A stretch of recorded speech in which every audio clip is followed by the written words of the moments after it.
Barcelona.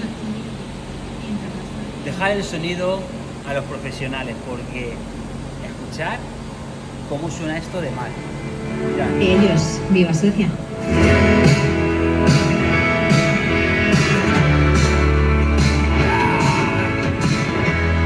Señores, estamos hablando de un Bentley y bueno, no sé si lo habéis apreciado, pero sonido súper abotargado, todo un pupurrí, no aprecias nada. No puede ser. No puede ser, no puede ser.